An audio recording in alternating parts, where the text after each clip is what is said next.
Profesor Dr. Muhammad Jufri, Kadis Pendidikan Provinsi Sulawesi Selatan.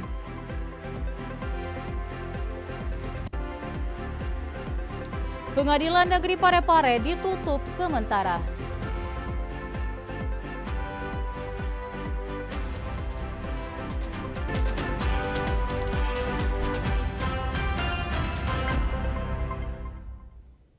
Assalamualaikum warahmatullahi wabarakatuh dan selamat sore saudara. Sedang sekali TVRI Sulawesi Selatan Media Pemersatu Bangsa kembali hadir berjumpa Anda di Sulawesi Selatan hari ini bersama saya Incung Pratiwi. Berbagai informasi menarik dan aktual akan kami hadirkan, dan untuk informasi pertama kami hadirkan dalam segmen berita utama.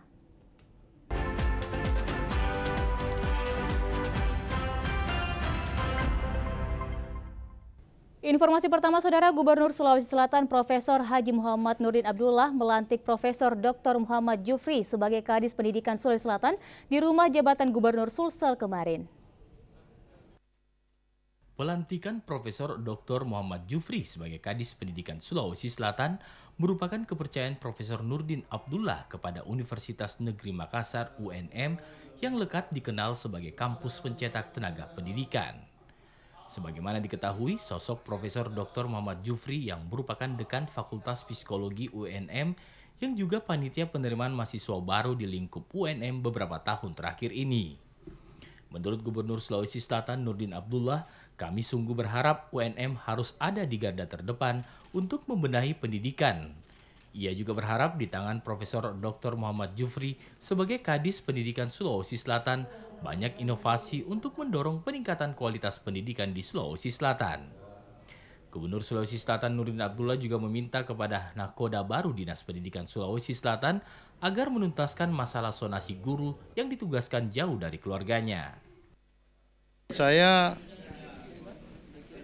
meyakini tentu latar belakang pendidikan Pak Prof. Jufri sebagai psikolog tentu kita harapkan bisa membuat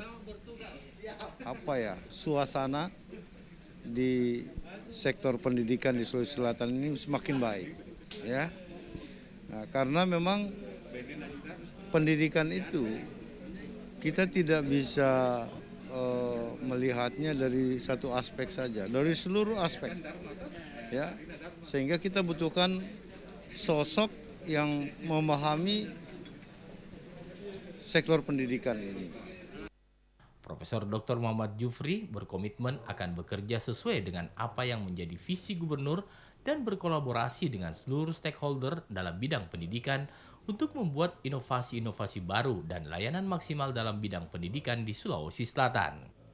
Pendidikan Sulawesi Selatan harus menunjukkan kualitas yang lebih baik. Kita harus mendorong lahirnya berbagai inovasi-inovasi baru dalam bidang pendidikan, khususnya di masa pandemi ini. Ya, kita dengarkan sendiri, kita tahu sendiri bahwa banyak persoalan-persoalan yang saat ini mewarnai kehidupan dunia pendidikan kita khususnya di Sulawesi Selatan. Nah, tentu dengan kondisi ini kita tidak boleh diam, tidak boleh berhenti, tapi harus terus bekerja. Dan untuk itu saya ingin pertama kali mengajak seluruh kekuatan tim yang ada di jajaran Dinas Pendidikan Provinsi Selatan untuk bekerja sama, karena kekuatan kerja saya akan sangat ditentukan oleh kekuatan kerja tim. Pelantikan ini dihadiri Sekretaris Provinsi Sulawesi Selatan Abdul Hayat, pejabat pimpinan tinggi Pratama Lingkup Sulawesi Selatan, Rektor UNM Husain Syam, dan beberapa senat UNM, serta pelantikan ini tetap mengikuti protokol kesehatan. Kantor Pengadilan Negeri Parepare sementara waktu ditutup dikarenakan seorang staf pegawai negeri sipil reaktif hasil rapid test. Sebuah spanduk berukuran besar terpasang di pintu masuk Pengadilan Negeri Parepare yang berisi pemberitahuan penutupan sementara pelayanan bagi para pencari keadilan.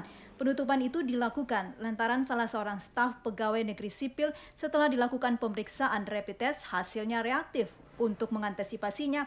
Untuk mengantisipasi penyebaran COVID-19 di kawasan itu, pihak Pengadilan Negeri Parepare menutup sementara pelayanan terhitung sejak 18 Agustus hingga 21 Agustus mendatang. Namun jika mendesak, pihak pencari keadilan bisa menghubungi nomor telepon yang telah tertera di kantor Pengadilan Negeri Parepare. Sementara itu, Humas Pengadilan Negeri Parepare Hasma mengemukakan penutupan sementara pelayanan di Pengadilan Negeri Parepare sebagai upaya dalam mencegah penyebaran COVID-19 di lingkup Pengadilan Negeri Parepare. Ini kan kita pelayanan, jadi penundaan sidang ditunda sampai sidang berikutnya. Kalau pidana kita masing-masing berkoordinasi ke ketua majelis, menyampaikan ke jaksa yang menghadapkan saksi kan. Kita sudah keluarkan penetapan hari sidang, majelis sudah mengeluarkan. Tunda semua itu? Iya. Ditunda selama 3 hari, Bu ya? Iya. Aksi penutupan itu, suasana di kantor Pengadilan Negeri Parepare terlihat sepi, tidak ada aktivitas pelayanan dan persidangan. Hingga kini seluruh pegawai Pengadilan Negeri Parepare melakukan isolasi mandiri atau isman di rumah masing-masing. Dari Parepare, Amiruddin melaporkan. Dalam rangka memutus mata rantai COVID-19 di Sulawesi Selatan yang setiap hari angka terus kasus terkonfirmasi meningkat, TVRI Stasiun Sulawesi Selatan melakukan rapid test.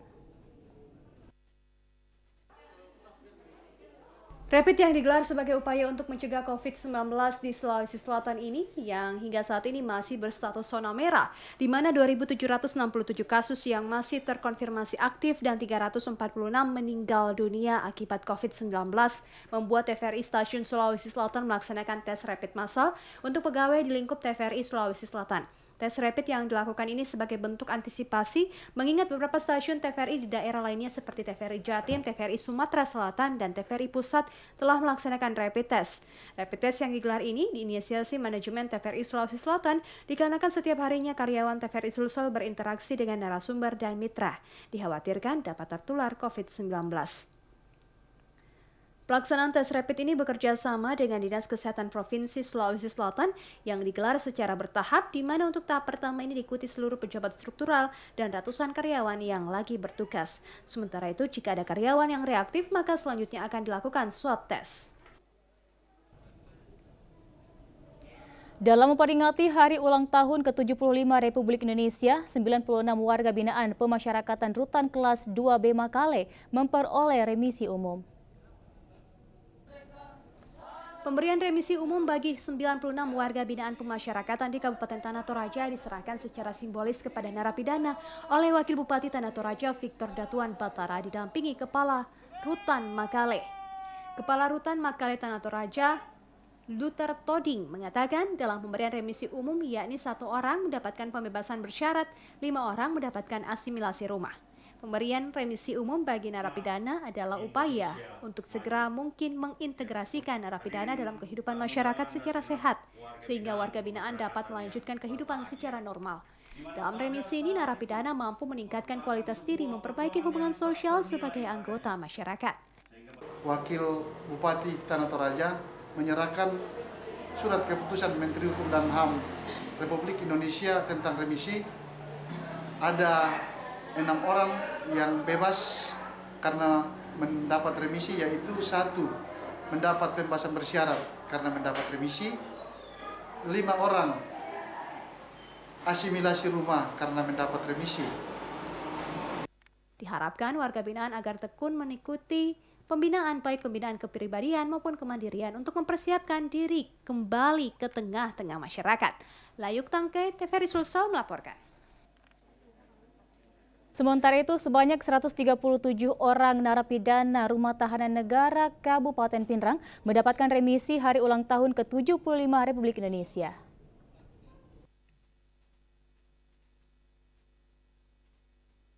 Rutan Kelas 2B Kabupaten Pinrang menyerahkan remisi umum HUT ke-75 Kemerdekaan Republik Indonesia kepada 137 orang napi penghuni Rutan Kabupaten Pinrang dalam berbagai kasus pidana umum dan khusus.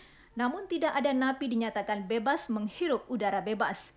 137 napi mendapatkan remisi, diantaranya remisi umum 25 orang mendapatkan sebulan, 32 orang mendapatkan 2 bulan, 38 orang mendapatkan 3 bulan, 4 orang mendapatkan 4 bulan, 4 orang mendapatkan 5 bulan, dan 1 orang mendapatkan 6 bulan.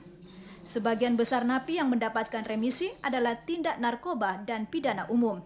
Kepala Rutan Kelas 2 Pindrang Ali Imran mengatakan dari 137 orang napi yang diusulkan Kementerian Hukum dan Hak Asasi Manusia Republik Indonesia untuk mendapatkan remisi HUT ke-75 kemerdekaan dianggap berkelakuan baik selama di rutan Kabupaten Pindrang dan telah menjalani sepertiga masa tahanan serta merupakan hak napi untuk mendapatkan remisi sesuai persyaratan undang-undang. Ini terdiri dari pidana umum dan pidana khusus. Yang pidana khusus ini adalah tindak pidana narkotika, terdiri dari 103 orang. Sisanya pidana-pidana umum, dan ini secara bertahap mendapatkan pengurangan masa hukuman dari. Berapa yang bebas, Bang? Untuk yang langsung bebas hari ini kebetulan tidak ada, karena mendapatkan pengurangan. Pemberian remisi HUT kemerdekaan diserahkan langsung Bupati Pindrang Andi Irwan Hamid kepada 2 orang perwakilan napi. Pemberian remisi umum bagi napi dan anak-anak secara virtual dari Kementerian Hukum dan Hak Asasi Manusia Republik Indonesia. Asnadi Kala melaporkan.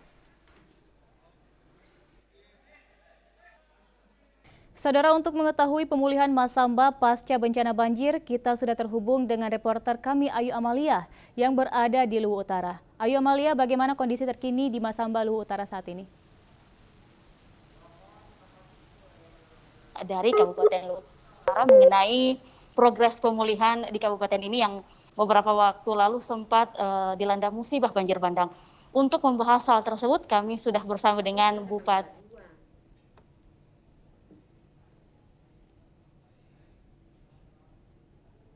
kita ini seperti apakah hingga saat ini progres pemulihan atau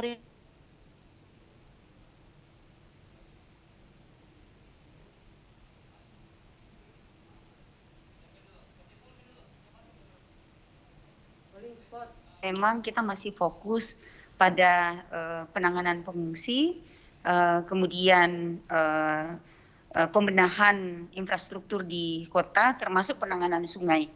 Nah, khusus untuk penanganan pengungsi, sebagaimana kita ketahui pasca terjadinya banjir bandang yang menimpa Luwu Utara tanggal 13 Juli yang lalu, yang pertama dilakukan itu adalah upaya evakuasi. Kemudian memastikan bahwa pengungsi berada di tempat yang relatif lebih aman, gitu ya. Dan sampai hari ini ada beberapa shelter pengungsian seperti di Masamba, kemudian di wilayah Kecamatan Baibunta. Nah, terkait dengan hal tersebut, pemerintah dalam hal ini Kabupaten Luwu Utara, Pemda, Pemprov, dan pemerintah pusat ini berupaya supaya bagaimana warga kita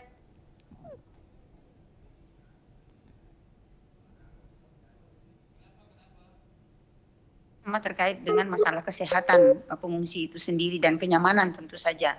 Oleh karena itu, yang dilakukan oleh pemerintah daerah salah satunya adalah menyegerakan untuk dana tunggu hunian. Kami sebenarnya menargetkan sebelum tanggal 17 itu atau paling lama tanggal 17 sudah bisa kita salurkan. Hanya saja memang seperti kita ketahui ternyata tanggal 17 itu kan hari Senin. Nah, ini tanggal 14 dana kita sudah siap di kas daerah, ya. Kemudian tanggal 15, 16, 17 ini tanggal merah, sehingga secara administratif belum bisa disalurkan. Dan ternyata juga cukup banyak warga kita yang belum memiliki rekening atau rekeningnya tidak ditemukan akibat banjir kemarin. Sehingga minggu ini menjadi target kita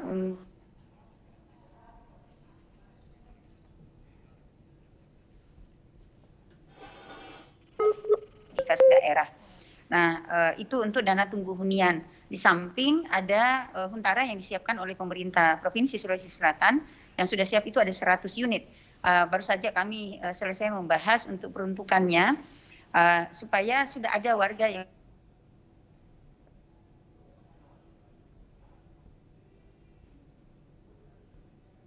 waktu yang tidak terlalu lama juga kita mengupayakan supaya sudah dimulai pembangunan untuk hunian tetap. Kami sudah berkoordinasi langsung, melapor langsung dengan Bapak Kepala BNPB, Bapak Doni Monardo, dan beliau sudah menginstruksikan untuk dilakukan percepatan sehingga warga kita tidak terlalu lama di tempat atau di rumah-rumah sewa atau di hunian sementara, tetapi mereka juga dapat kita segerakan untuk dapat menghuni hunian tetapnya tentu saja. Nah, ini kita targetkan mudah-mudahan tidak lebih dari 6 bulan setelah berakhirnya masa tanggap darurat atau masuk ke dalam masa transisi darurat menuju pemulihan. Nah, kemudian kalau terkait dengan penanganan infrastrukturnya, fokus yang paling banyak ini penanganan sungai. Dan sebagaimana kita ketahui bahwa Kementerian PUPR, Pak Menteri PUPR sendiri langsung telah menunjuk pihak yang ditugaskan untuk mengerjakan normalisasi dan pembuatan tanggul sementara. Ini dibutuhkan paling tidak untuk mengantisipasi terjadinya banjir susulan, karena kita ketahui bahwa sedimen yang terbawa di dalam banjir bandang ini kan sangat banyak. Dan ini menyebabkan beberapa sungai kita, 3 sungai kita ini elevasinya, terutama Sungai Masamba ya, itu elevasinya lebih tinggi daripada elevasi jalan. Dan terus terang ini menjadi tantangan terberat sebenarnya di dalam penanganan sungainya. Karena buangan air, saluran pembuang yang tadinya itu bermuara atau dibuang ke Sungai Masamba misalnya, itu tidak dapat lagi kita buang karena elevasinya yang sudah lebih tinggi daripada elevasi jalan. Nah, upaya untuk normalisasi pengerukan ini dilakukan terus oleh teman-teman balai, akan tetapi karena sedimen yang begitu banyak, ya saya bahkan dilaporkan misalnya sudah digali 3 sampai 3,5 meter, tetapi dalam 2 jam itu terisi lagi karena itu tadi sedimen yang menumpuk di bagian hulu. Nah, ini tentu menjadi tantangan tersendiri oleh teman-teman di dalam pelaksanaan normalisasi. Tapi alhamdulillah untuk pembuatan tanggulnya, saya kira progresnya cukup bagus.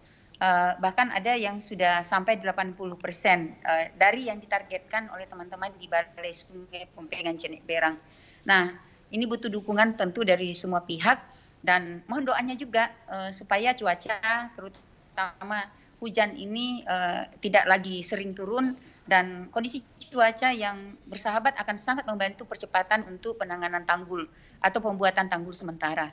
Nah, kemudian PR terbesar juga bagi pemerintah daerah itu adalah pembersihan kota sebenarnya, terutama akses. Kalau rumah ini kan kami sudah gotong royong, akses-akses yang ada di dalam kota. Nah, kalau kita lihat sebenarnya progresnya cukup baik. Nah, tapi ada beberapa titik itu yang memang agak sulit untuk kita intervensi saat ini karena kita masih mencari kemudian sebenarnya sudah ada solusi yang coba kita tawarkan, tapi ini kan membutuhkan dukungan dari masyarakat. Terutama untuk saluran pembuang. Kalau kita lihat misalnya di Kota Masamba itu ada 2 titik yang paling terdampak parah ya. Nah, ini yang harus kami pikirkan, membuangnya dan tidak bisa hanya satu saluran utama tapi harus dibuat beberapa saluran pembagi mengingat debit airnya sangat tinggi, sangat banyak dan sekali lagi selama pembuatan tanggul ya dan sebelum terbentuknya tanggul permanen bahkan itu disarankan untuk tidak dibuang ke sungai. Jadi kami harus buat saluran-saluran pembagi yang lain sehingga air yang ada baik itu dari air hujan maupun katakanlah kalau ada luapan karena akibat tingginya sedimen di sungai itu tidak kemudian menggenangi kota. Nah, ini yang memang kami harus urai. Nah, sehingga tidak semudah yang kita pikirkan bahwa ambil aja, dibersihkan saja, karena di satu sisi kita harus lindungi. Jadi ada beberapa yang tidak diangkut itu karena fungsinya untuk melindungi sebenarnya bangunan-bangunan sehingga ketika terjadi luapan air nggak masuk lagi ke dalam rumah warga atau bangunan warga lainnya. Nah, kemudian kalau yang terkait dengan pemulihan ekonomi ini juga menjadi atensi bagi pemerintah daerah. Ada 2 yang menjadi fokus kami. Yang pertama itu untuk UMKM. Ya, UMKM alhamdulillah kemarin ada kerjasama dengan salah satu pengusaha lokal yang memiliki sentra bisnis. Nah, sentra bisnisnya ini kita aktivasi kembali. Diaktifasi kembali, pedagang sudah lebih 200 yang terdaftar, itu UMKM. Jadi mereka difasilitasi tempat, listrik, air bersih, itu free dalam 3 bulan. Nah, kalau kita lihat mereka belum bisa recovery, katakanlah masih harus dibantu, ini juga kita pikirkan untuk kita perpanjang. Kemudian pemerintah melalui APBD, ini juga bagian sebenarnya pemulihan ekonomi di masa COVID, dan sekaligus pasca banjir bandang, itu kami sudah menetapkan ada 846 UMKM yang diberikan insentif sebesar 600.000 per bulan selama 3 bulan ke depan, dan itu sudah ada 846 unit, dan insya Allah ya kemungkinan yang tadinya awalnya kita rencanakan per bulan disalurkan, nah ini kami akan salurkan sekaligus jadi satu kali penyaluran untuk 3 bulan. Jadi masing-masing akan mendapatkan bantuan dari pemerintah sebesar 1,8 juta.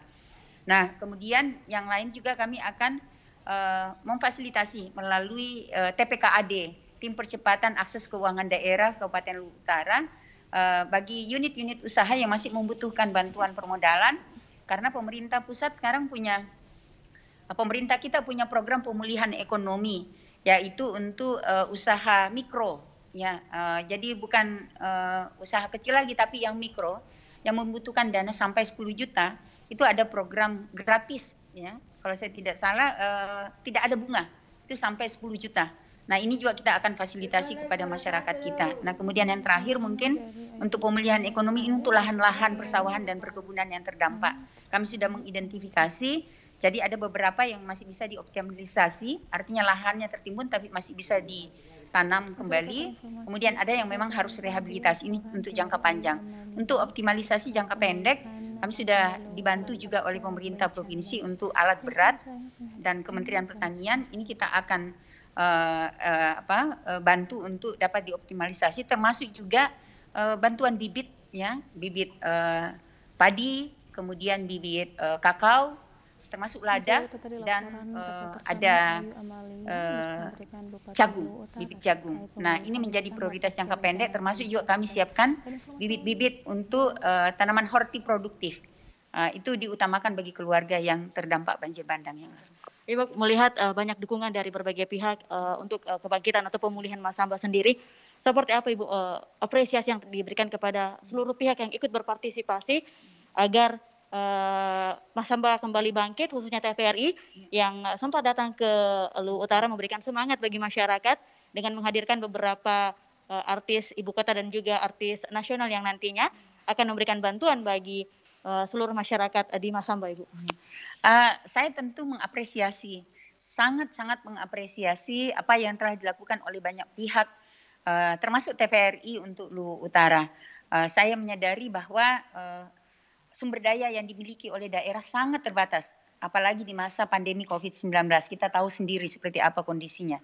Tapi ternyata bencana ini juga berbarengan dengan hikmah yang luar biasa, karena atensi, empati, dukungan, bantuan, ya bukan hanya moral tetapi juga material yang luar biasa, dan itu saya kira akan menjadi penambah modal sosial bagi kami untuk kemudian bisa cepat bangkit kembali.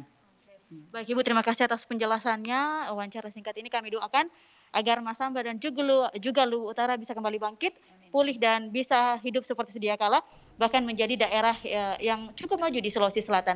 Dan memang Inceng, demikian wawancara singkat kami bersama dengan Bupati Luwu Utara, Ibu Indah Putri Indriani. Kami kembalikan ke studio. Baik, terima kasih reporter kami Ayu Amalia bersama dengan Bupati Luwu Utara terkait pemulihan Masamba pasca bencana banjir. Dan informasi selanjutnya akan kami hadirkan dalam segmen Sulsel Membangun setelah jeda berikut ini. Assalamualaikum warahmatullahi wabarakatuh. Salam sejahtera buat kita semua. Om Swastiastu, Namo Buddhaya, salam kebajikan. Peringatan HUT kemerdekaan Republik Indonesia yang kita peringati merupakan puncak dari seluruh perjuangan rakyat Indonesia dalam merebut kemerdekaan negara yang kita cintai ini. Oleh karena itu, momentum ini hendaknya dijadikan sebagai landasan semangat juang yang tinggi, walaupun bangsa kita tengah dilanda berbagai ujian seperti pandemi COVID-19, banjir, dan tanah longsor yang terjadi di berbagai daerah. Namun, hal tersebut bukan menjadi halangan buat kita semua agar dapat berbuat lebih banyak guna mengisi kemerdekaan bangsa Indonesia. Sehingga cita-cita luhur para pahlawan dapat tercapai. sehingga setiap elemen masyarakat dapat merasakan arti kemerdekaan yang sesungguhnya sesuai dengan pengamalan sila keadilan sosial bagi seluruh rakyat Indonesia. Untuk mewujudkan keinginan luhur para pahlawan, pemerintah Provinsi Sulawesi Selatan sedang melakukan program pembangunan yang menyentuh secara langsung pada lapisan masyarakat, antara lain membuka akses ke daerah yang terisolir, pembangunan di pulau-pulau, serta berbagai program lainnya. Namun apa yang kita laksanakan masih memerlukan pembenahan. Untuk itu kami mengharapkan dukungan dan doa segenap lapisan masyarakat Sulawesi Selatan. Dirgahayu Republik Indonesia yang ke-75, jayalah Indonesia. Saya Nurdin Abdullah, Gubernur Provinsi Sulawesi Selatan. Wassalamualaikum warahmatullahi wabarakatuh. Merdeka!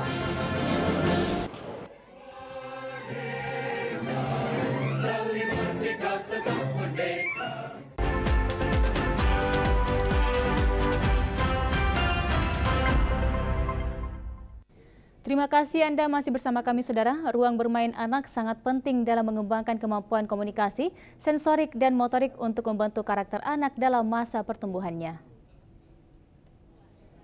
Sebagai rangkaian peringatan Hari Anak Nasional tingkat Provinsi Sulsel tahun 2020, Menteri Pemberdayaan Perempuan dan Perlindungan Anak I Gusti Ayu Bintang Darmawati didampingi Ketua Bunda PAUD Sulsel Haja Lis F. Nurdin meresmikan sarana ruang bermain anak Vija Macaye di Kompleks Perumahan Pegawai Gubernur Sulsel Pacerakang Makassar.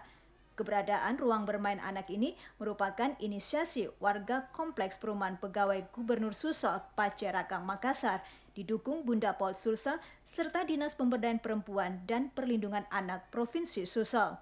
Keberadaan sarana ruang bermain anak ini tentu memberi banyak manfaat bagi anak melalui aktivitas bermain serta tumbuh kembang anak. Banyak aktivitas yang bisa anak lakukan di luar rumah, sehingga ruang yang luas tidak membatasi anak untuk melakukan apa saja, sehingga dapat membuat anak lebih aktif bergerak. Hal ini tentu akan meningkatkan kesehatan anak, sehingga dapat merangsang kreativitas dan imajinasinya lebih luas, serta melatih kepercayaan diri, sehingga mampu menjadi lebih mandiri. Guna mendukung ketersediaan sarana bermain, Menteri Pemberdayaan Perempuan dan Perlindungan Anak I Gusti Ayu Bintang Darmawati juga menyerahkan bantuan alat permainan.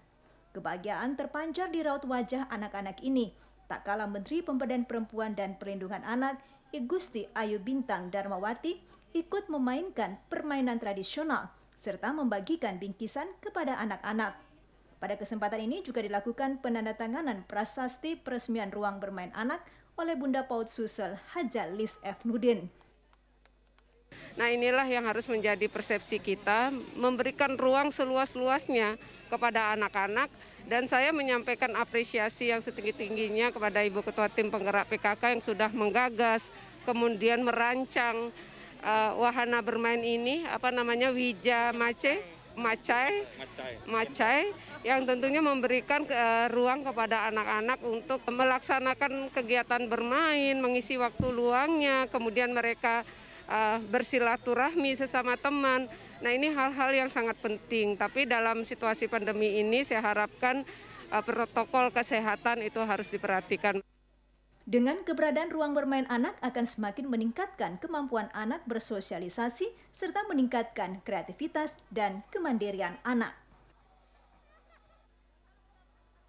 Komisi Pemilihan Umum Kota Makassar berupaya meningkatkan partisipasi pemilih milenial dengan menggait influencer sebagai brand ambassador pada Pilwali 9 Desember mendatang. Menghindari kesan kaku dan jauh dari perhatian kaum milenial pada pelaksanaan pemilihan Wali Kota Makassar tahun 2020 merupakan salah satu upaya yang tengah dilakukan oleh KPU Makassar. Hal ini tentu saja harus diwujudkan dengan peran sosialisasi yang menarik dan menghibur. Oleh karena itu, peran influencer seperti Taming dan Abu sangat membantu dalam mensosialisasikan tahapan pemilihan Wali Kota Makassar tahun 2020. Sosialisasi yang dibalut dengan aksi lucu dan kreatif dalam membuat video pada platform media sosial seperti YouTube, Instagram, dan Facebook dinilai cukup penting guna meningkatkan partisipasi pemilih, khususnya pemilih milenial. Komisioner KPU Makassar Endang Sari menjelaskan, pada pemilu serentak di Kota Makassar tahun 2018 yang lalu, tingkat partisipasi pemilih di Kota Makassar hanya sebesar 54%. Oleh karena itu, guna meningkatkan jumlah partisipasi masyarakat hingga lebih dari 75% dalam pemilihan Wali Kota Makassar tahun 2020 ini, dibutuhkan sosialisasi yang bersifat lucu dan kreatif.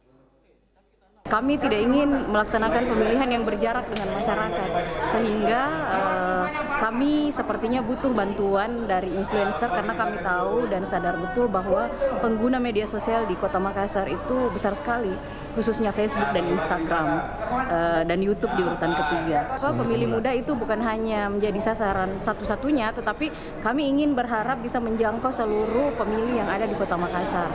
Nah, oleh sebab itu kami menggunakan ikon yang bisa dalam hal ini dengan cepat menjangkau mereka. Selain itu, KPU Makassar juga tetap melaksanakan sosialisasi ke masyarakat dengan strategi door-to-door.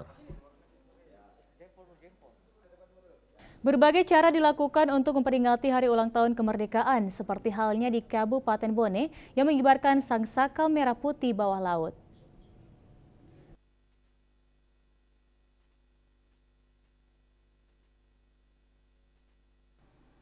Peringatan Hari Kemerdekaan Republik Indonesia tahun ini terasa sangat berbeda dengan peringatan pada tahun-tahun sebelumnya. Hal ini terjadi akibat pandemi COVID-19 yang tengah melanda Indonesia. Walaupun peringatan HUT ke-75 RI kali ini penuh dengan pembatasan, hal ini tak menyurutkan semangat dari personil Batalion C Pelopor dan para penyelam profesional lainnya untuk memperingati detik-detik proklamasi di bawah perairan Teluk Bajoe.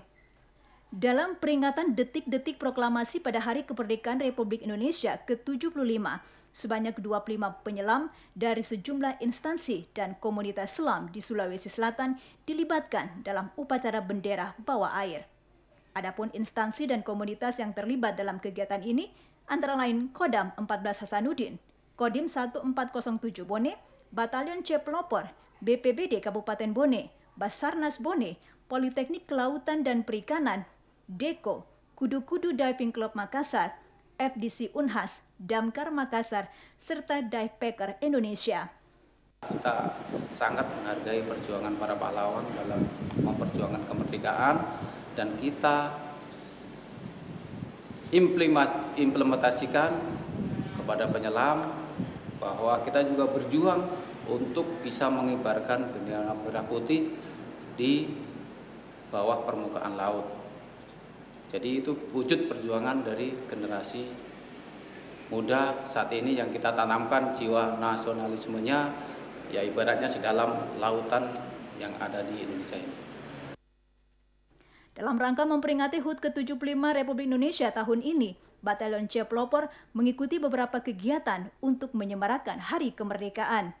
Di antaranya kegiatan bakti sosial, pengibaran bendera merah putih di puncak gunung, dan pada puncak Hari Kemerdekaan Republik Indonesia mengikuti upacara pengibaran bendera merah putih di bawah laut. Semua rangkaian ini dilakukan sebagai wujud nasionalisme kepada negara Indonesia. Dengan tumbuhnya jiwa nasionalisme ini, semangat mengimplementasikan bakti Brimob untuk Nusantara semakin besar.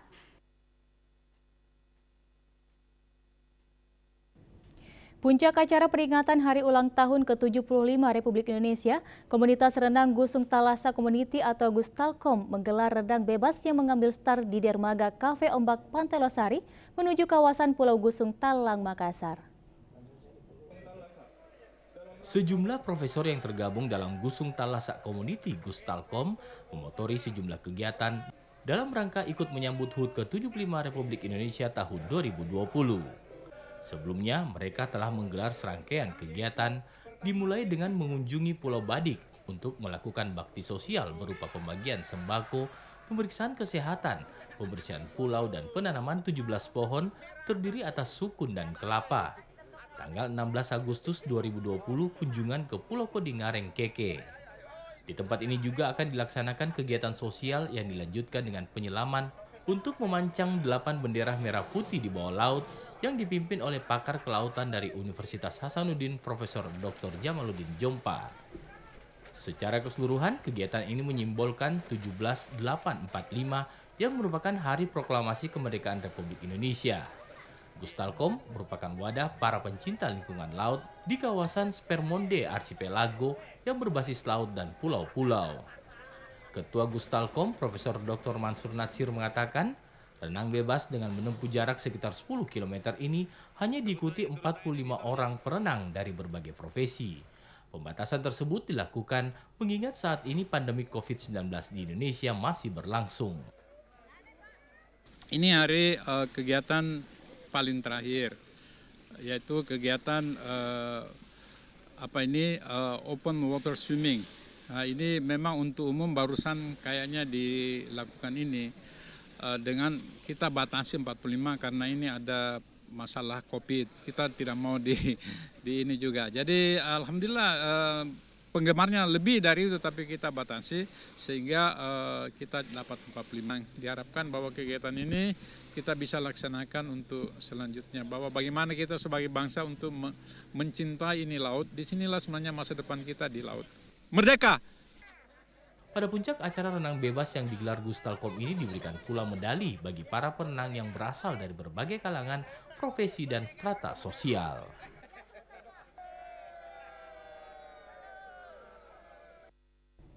Saudara, informasi dalam segmen Lintas Daerah akan kami hadirkan setelah jeda berikut ini.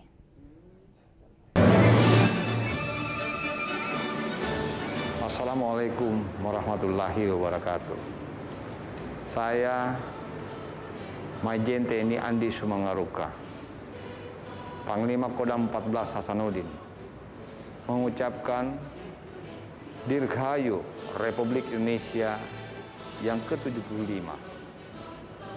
Mari jadikan hari ulang tahun kemerdekaan ini untuk menggelorakan semangat cinta tanah air, senantiasa menjalin persatuan, bekerja dan berkarya menuju tercapainya Indonesia maju yang bermartabat, adil dan makmur.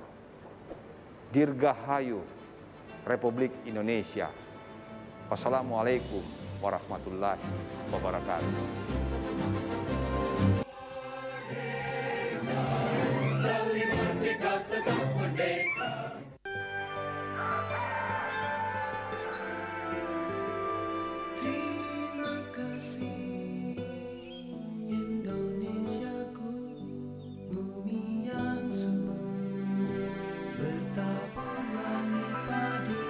Tempatku bangun harapan setiap hari bersama keluarga dan saudara sebangsa. Terima kasih Indonesiaku, negeri damai yang tentram sejahtera, tempatku bernafas, bicara dan bekerja bersama keluarga dan saudara sebangsa. Terima kasihku Tuhan, masih kau beri Garudaku tempat berteduh, menempuh waktu untuk terus bersatu.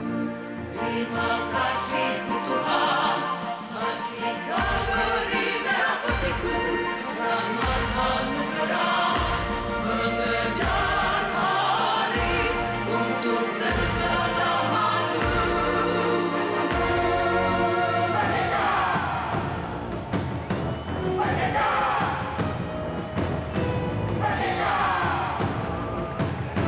Merdeka! Tetap merdeka!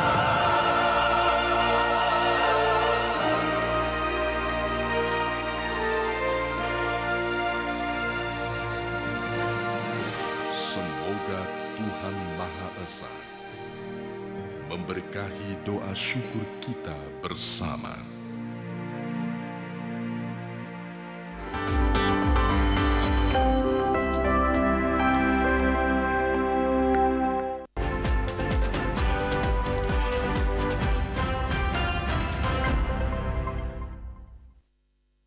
Masih bersama kami, saudara. Satu orang pendaki gunung asal Kabupaten Bulukumba meninggal dunia di puncak Gunung Bawah Karaeng yang diduga mengalami hipotermia. Berdasarkan video amatir yang diambil dari tim Basarnas Sulawesi Selatan, seorang pendaki gunung asal Kabupaten Bulukumba yang hendak merayakan peringatan hari ulang tahun ke-75 kemerdekaan Republik Indonesia di Gunung Bawah Karaeng meninggal dunia. Berdasarkan informasi pihak tim SAR Gabungan Sulsel yang melakukan evakuasi korban, pendaki yang meninggal dunia diketahui atas nama Wawan, umur 16 tahun, laki-laki asal Kabupaten Bulukumba. Wawan dikabarkan meninggal sekitar pukul 2 waktu Indonesia Tengah dini hari, Senin 17 Agustus 2020, karena mengalami hipotermia yang terdapat di pos 10 puncak Gunung Bawah Karaeng. Dari Kabupaten Bulukumba, Mustari Pardi, TVRI Sulsel melaporkan. Sementara itu, untuk terhindar dari hipotermia, berikut beberapa peralatan yang dapat disiapkan sebelum mendaki.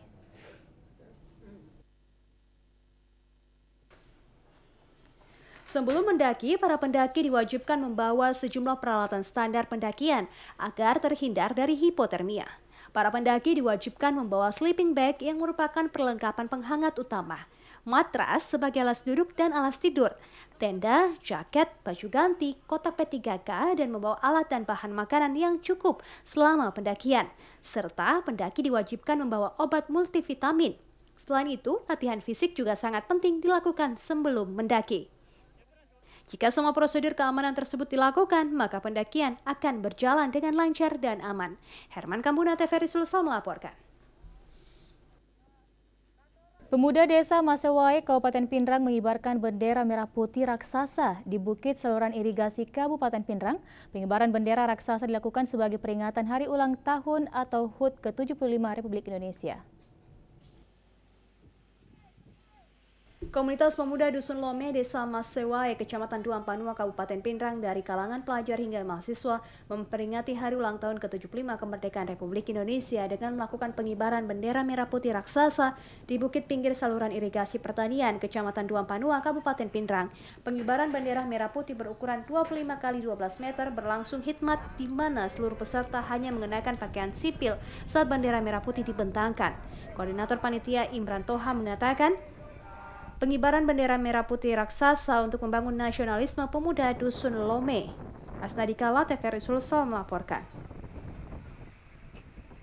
Klub diving di Kabupaten Bulukumba mengibarkan bendera merah putih di dasar Laut Bira, Kecamatan Bontobahari, Kabupaten Bulukumba pada peringatan hari ulang tahun ke-75 Republik Indonesia.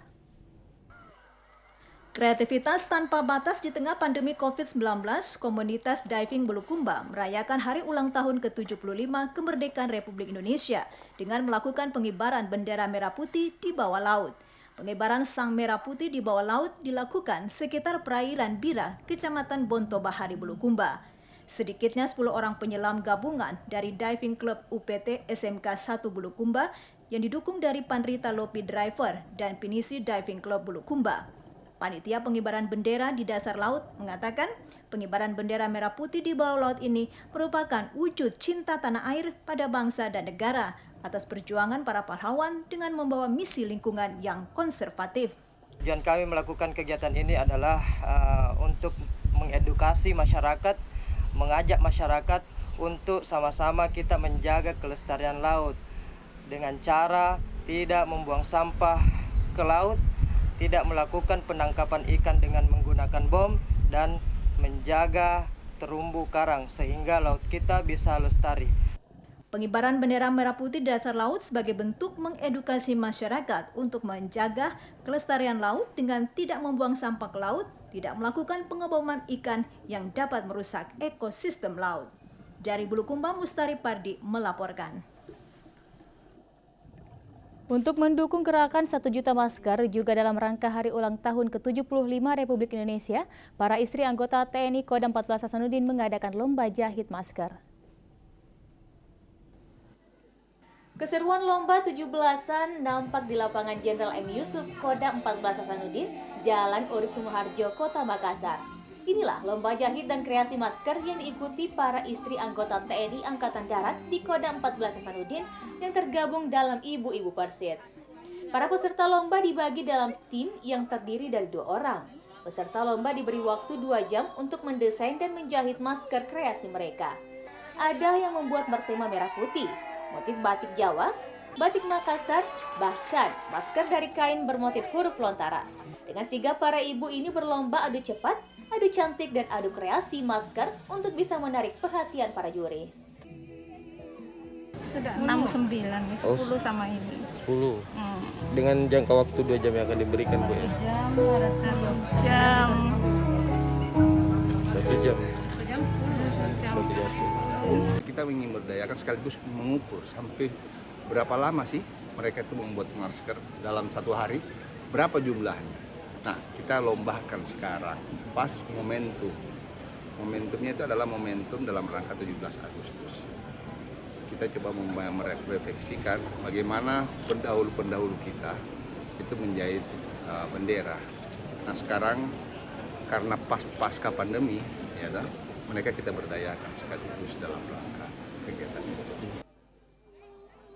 Lomba ini sekaligus merefleksikan perjuangan perempuan di masa perjuangan yang menjahit bendera merah putih. Selain itu, untuk mendukung program 1 juta masker yang nantinya akan dibagikan gratis ke warga untuk menekan angka penyebaran COVID-19 di Sulawesi Selatan.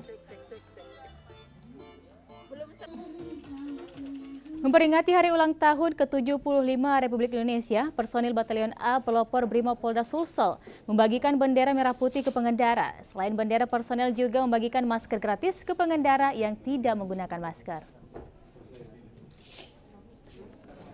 Pembagian bendera merah putih berukuran kecil ini digelar di depan markas besar personil Batalion A Pelopor Brimob Polda Sulsel di Jalan Sultan Alauddin, Makassar. Dengan ramah, para personil Brimob menghentikan satu persatu pengendara yang melintas di depan Mako Brimob. Anggota Brimob lalu memberikan ucapan semangat kemerdekaan dan memberikan bendera merah putih berukuran kecil ke para pengendara. Dan bendera mini ini diikatkan pada tiang spion pengendara sebagai ungkapan bahagia menyambut kemerdekaan Indonesia. Anggota Brimob juga membagikan masker kepada para pengendara, terkhusus bagi pengendara yang tidak menggunakan masker. Tugas menegur dan langsung memasang maskernya. Pembagian masker ini untuk mengedukasi masyarakat tentang pentingnya memakai masker saat berada di luar rumah untuk mencegah penularan COVID-19. Untuk bendera supaya pengendara motor warga itu bawa bendera merah putih itu adalah sebagai lambang bahwa kita punya bendera, kita harus menghargai cerita payah darah pahlawan yang telah gugur sehingga negara kita merdeka dengan merah putih itu. Supaya warga sadar bahwa sekarang itu sudah masker kebutuhan mutlak yang harus digunakan supaya tidak terjadi penyebaran. Dengan membagikan bendera merah putih ke warga pengendara, personil Brimob berharap masyarakat Kota Makassar merasakan semangat kemerdekaan dan memegang perjuangan para pahlawan dalam mempertahankan kemerdekaan Indonesia. Mustamin Mustari melaporkan. Sejumlah orang tua siswa di pelosok desa menggelar perayaan Hari Kemerdekaan Republik Indonesia dengan cara yang tidak biasa. Beragam cara dilakukan untuk merayakan Hari Kemerdekaan seperti yang dilakukan para orang tua siswa sekolah dasar di pelosok desa di Kampung Bung Pangkep yang rela mendaki gunung demi menemani anaknya yang akan menggelar upacara bendera di puncak Gunung Patiroang, Kampung Bung, Kelurahan Pontoa, Kecamatan Minasatene, Kabupaten Pangkep. Selain menemani, hal ini juga dilakukan para orang tua untuk menumbuhkan semangat dan menanamkan rasa nasionalisme kepada anak-anak mereka untuk rela berjuang dan bekerja keras. Saya sendiri selaku orang tua menemani anak-anak, memotivasi anak-anak untuk mengadakan upacara walaupun kita di atas gunung ini, Pak. Agak panas ini perjalanan Pak ini dari bawah ini, tapi karena semangat tinggi jadi mungkin itu semua tidak dirasakan itu Pak sampai di puncak ini. Persiapan hanya tenaga, terus itulah semangat Pak yang paling utama itu Pak. Ditambahkan, kegiatan upacara bendera di puncak gunung juga sebagai pembelajaran mengenai pendidikan karakter kepada anak-anaknya sehingga mampu menjadi generasi emas di masa mendatang. Dari Kabupaten Pangkep, Herman Kampuna, TVRI Sulsel melaporkan. Demi COVID-19, Kodim 1422 Maros menggelar panen raya bersama kelompok tani Tomanorunang di atas lahan 1 hektar dalam rangka meningkatkan ketahanan pangan di wilayah Kabupaten Maros. Di wilayah Kelurahan Baju Bodoa, Kecamatan Maros Baru, Kabupaten Maros sebagai dukungan ketahanan pangan nasional. Menurut Komandan Kodim 1422 Maros, Letkol Infantri Budi Rahman, di tengah pandemi COVID-19 ini, masyarakat tidak boleh terlena dengan kondisi pandemi. Khususnya para petani untuk tetap beraktivitas sebagai petani demi menjaga ketahanan pangan. Kegiatan panen raya ini merupakan aksi nyata untuk memberikan motivasi masyarakat Kabupaten Maros untuk tetap siap memenuhi kebutuhan pangan walau dihadapkan dengan wabah COVID-19. Awal mula kita upaya khusus untuk pendampingan panen padi, mulai dari awal tahapan perencanaan, kemudian penanaman, penyiapan lahan dan sebagainya. Ini kolaborasi kita dengan masyarakat, dengan beberapa unsur terkait seperti PPL, pertanian, kemudian balai kelembagaan dan sebagainya. Artinya apa? Artinya melalui sinergi seperti ini ternyata kita bisa menghasilkan produksi yang kalau dibilang cukup lumayan. Panen raya ini merupakan wujud nyata program Kodim 1422 Maros bersama Dinas Pertanian, Babinsa bersama Lurah. Dalam melaksanakan pendampingan UPSUS di Poktan, Tomarunang dengan luas lahan 1 hektar, hasil panen 9,28 ton hektar varietas Ciheran. Dari Kabupaten Maros, Herman Kambuna, TVRI Sulsel melaporkan. Saudara, satu informasi lainnya kami hadirkan dalam segmen Rona-Rona.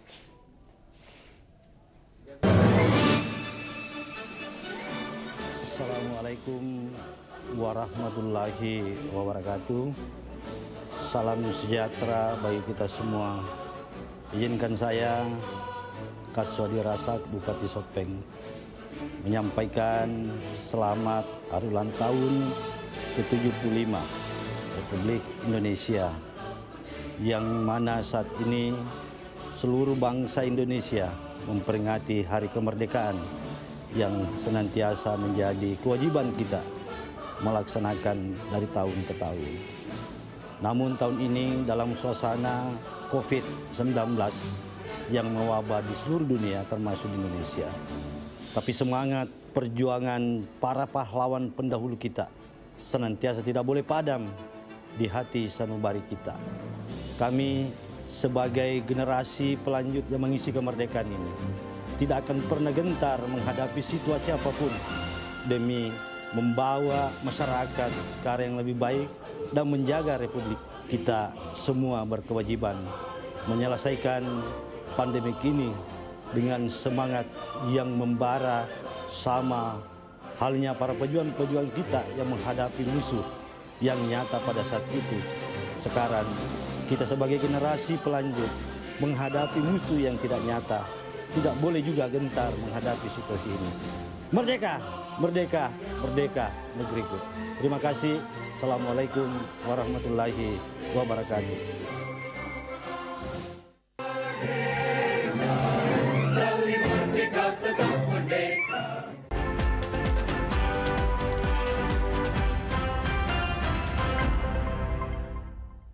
Saudara, nilai sejarah menjadi salah satu nilai penting yang dimiliki suatu bangunan bersejarah dan menjadi alasan mengapa bangunan bersejarah harus selalu diperhatikan unsur heritage-nya.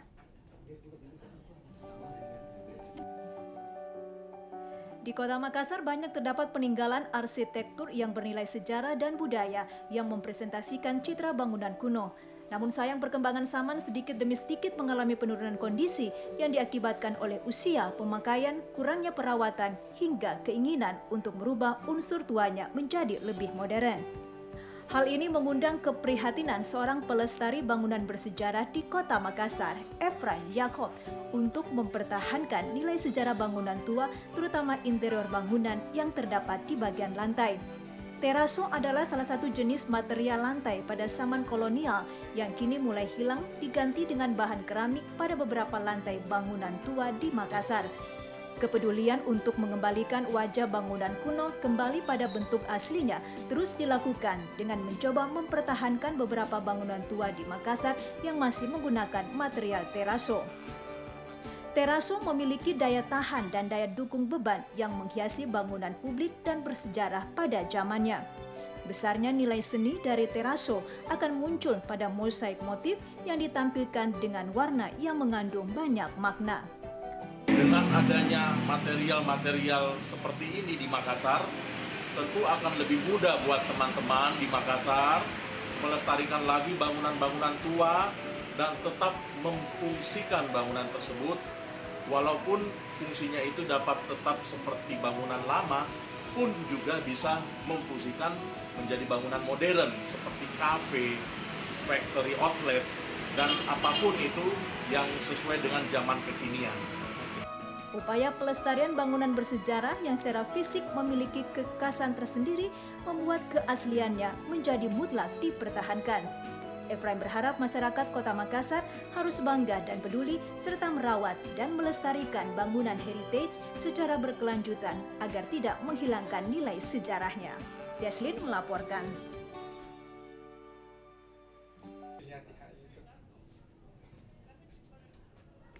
Dan informasi tadi sekaligus untuk perjumpaan kita pada hari ini. Jangan kemana-mana, setelah Sulawesi Selatan hari ini akan hadir dialog Parekate bersama Wahyudin Aubakar dengan tema Mencintai Indonesia. Akhir kata, saya Incem Pratiwi mewakili kerabat kerja yang bertugas pada hari ini mengucapkan terima kasih atas perhatian Anda. Sampai jumpa.